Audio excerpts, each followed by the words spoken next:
पे और ये बलूनिंग हुई हुई है। अगर हम स्टेंट नहीं डालते तो सिर्फ बलून से भी उसकी आर्टरी के अंदर की जो ऑब्स्ट्रक्शन है उसको थोड़ा सा डायलेट किया जा सकता है बगैर स्टेंट डाले भी। उसको पीटीसीए कहते हैं, सॉरी पीटीसीए नहीं, उसको बलूनिंग कहते हैं, पीटीसीए स्टेंटिंग को कहते हैं। अभी आगे पिक्चर ये आ गई है पिक्चर। पीटीसीए जो है परक्यूटेनियस ट्रांसल्यूमिनल कार्नरी एंजियोप्लास्टी है, जिसमें ये यहाँ से पहले एक गाइड वायर गुजारी, उसके ऊपर बलून गुजारा, ये बलूनिंग कर दिया जगह को डायलेट करके, फिर वहाँ पे उसने इस जगह पर स्टेंट प्लेस कर देते हैं, जो कि जैसे यहाँ पे प्लेस किया हुआ है। इसी तरह ये बाईपास की पिक्चर है जिसके अंदर कैबेज की, जिसमें हम कहीं से टांग से कोई ब्लड वेसल वेनस निकाल के कोई टुकड़ा यहाँ से एorta के साथ उसकी ये जो बंद आर्टरी पड़ी हुई है उससे आगे के किसी जगह पर आर्टरी को ब्लड सप्लाई एक दे देते हैं, एक बाईपास रास्ता दे देते हैं जहाँ से ब्लड यहाँ पर आ जाता है और आगे जो है मायोकार्डियम उसकी ब्लड की सप्लाई वो पूरी हो जाती है। By definition ischemic heart disease क्या है? It is a condition in which there is an adequate supply of blood and oxygen to the portion of myocardium. It occurs when there is an imbalance between myocardial oxygen supply and demand. Oxygen की supply कम होगी तो भी ischemia हो जाएगा, heart की myocardium की demand बढ़ जाएगी नॉर्मल हार्ट ब्लड की सप्लाई के दौरान में तो भी इस्कीमिया हो जाएगा। फिर एक स्लाइड मुझे मिली थी कॉर्नरी आर्टरीज की इनाटमी के ऊपर, तो ये भी मैंने शेयर कर दी है। आमतौर पर हर बंदे में राइट और लेफ्ट दो कॉर्नरीज होती हैं, right coronary RCA, left coronary ये वाली। अब लेफ्ट कॉर्नरी जहाँ से बनती है फौरन इसको लेफ्ट मेन स्टेम कहते हैं। ये जो लेफ्ट कॉर्नरी का पहला पोर्शन है प्रॉक्सिमल, इसको लेफ्ट मेन स्टेम कहते हैं। आपको अक्सर एंजियोग्राफी की बुक्स में, नोट्स में, एंजियोग्राफी की रिपोर्ट्स में ये एलएमएस के नाम से लिखा हुआ मिलेगा, एलएमएस। तो ये जो एलएमएस है इसमें इसके अंदर यहाँ पर ये लेफ्ट कॉर्नरी आर्टरी का बुनियादी तना है, ये स्टेम है। ये यहाँ से आगे दो आर्टरीज में डिवाइड हो जाती है लेफ्ट कॉर्नरी, एक सामने से आ रही है लेफ्ट एंटीरियर डिसेंडिंग और दूसरी जो है वो सर्कमफ्लेक्स जो लेफ्ट साइड पे पीछे की तरफ जा रही है। अच्छा जी, इसमें ये है राइट कॉर्नरी जो है उसकी सप्लाई किस चीज़ की है और लेफ्ट कॉर्नरी किस किस को सप्लाई करती है, तो हम ये देख लेते हैं। राइट कॉर्नरी जो है वो राइट एट्रियम को सप्लाई दे रही है, राइट वेंट्रिकल को सप्लाई दे रही है।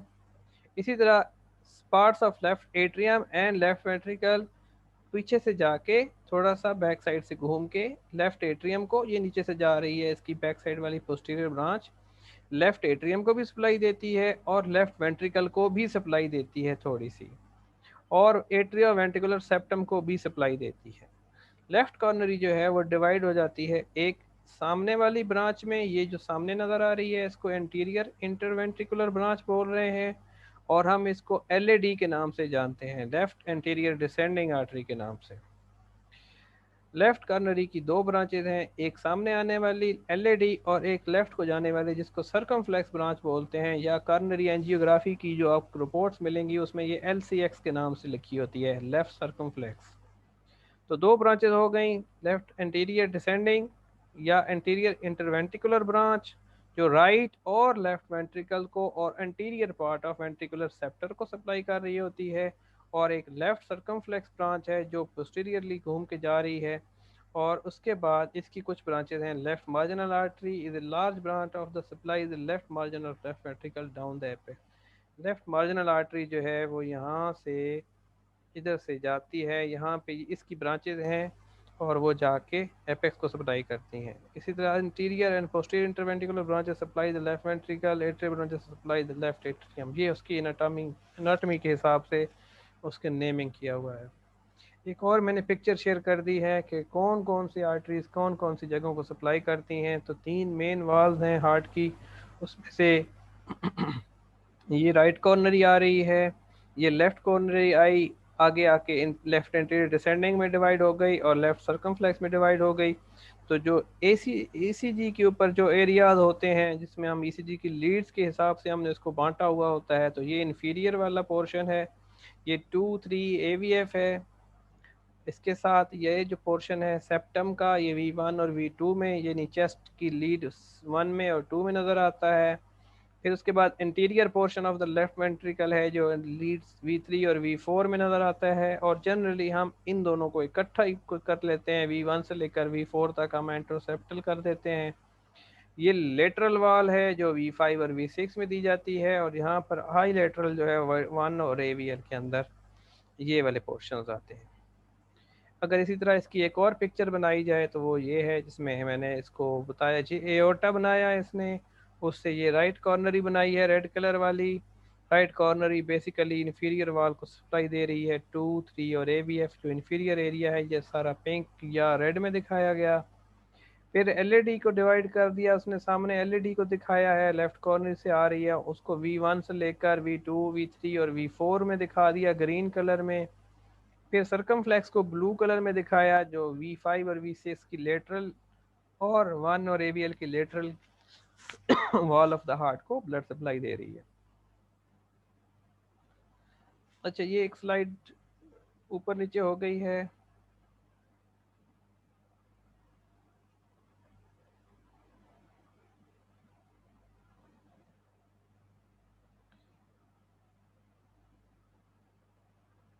ये एक स्लाइड आगे से कहीं से पीछे से इधर गुम हो गई थी, यहाँ पे मिल गई है। मॉडिफाइबल रिस्क फैक्टर्स, और वही रिस्क फैक्टर्स सारे दोबारा लिखे हुए हैं।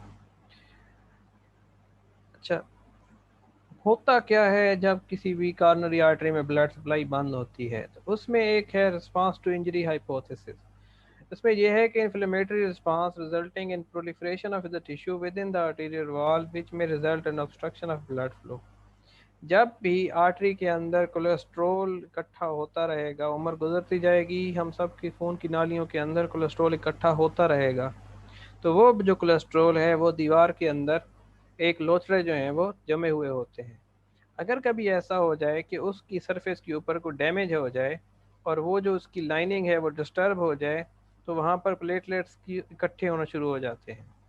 तो उससे क्या होता है कि वहाँ पर वो जो एक इरिगेशन हो जाती है प्लेटलेट्स की और सारे ब्लड के सेल्स की, तो वो हिस्सा वो चोक कर देता है, नाली को बंद कर देता है, आर्टरी उसको क्लोज कर देता है।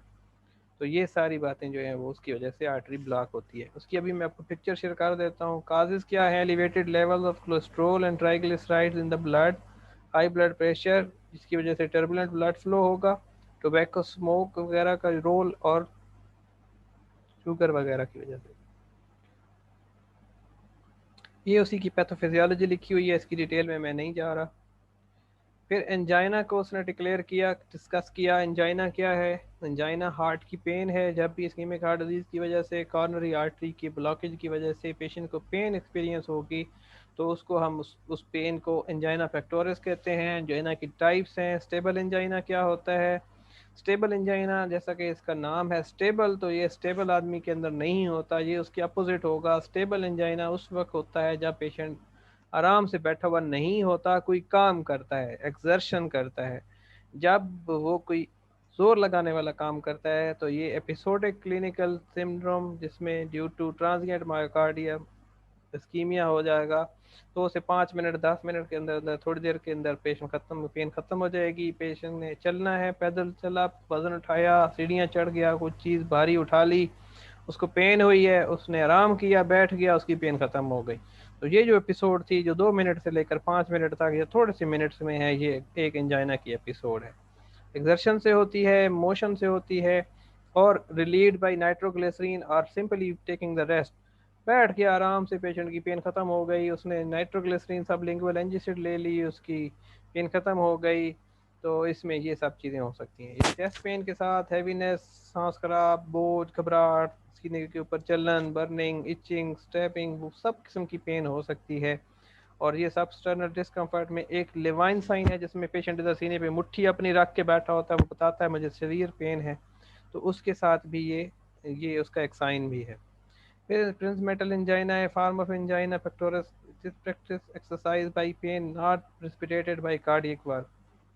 इसमें कोई जोर लगाने वाला काम नहीं किया पेशेंट ने, लेकिन उसको पेन हो गई। Spear and has unusual VC finding, इसमें एसटी एलिवेशन होती है, और हम उसको एमआई समझ लेते हैं, लेकिन वो पूरे के पूरा वो नहीं होता। तो इसमें कैल्शियम चैनल ब्लॉकर और वेज़ोडाइलेटर दे के पेशेंट स्टेबल हो जाता है।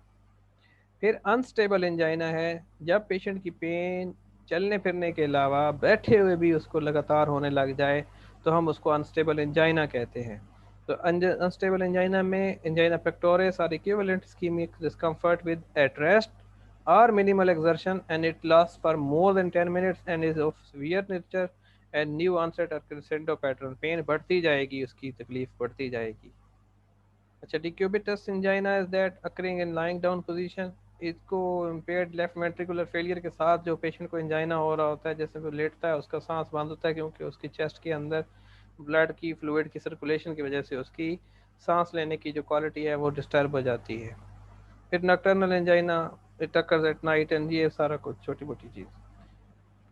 अच्छा जी, ट्रीटमेंट के ऊपर मैं फ़िलहाल इसको रोकता हूँ, बाकी बातें हम फ़िलहाल ये 24 स्लाइड हैं, बाकी चीज़ें हम इंशाल्लाह बाद में डिस्कस करेंगे।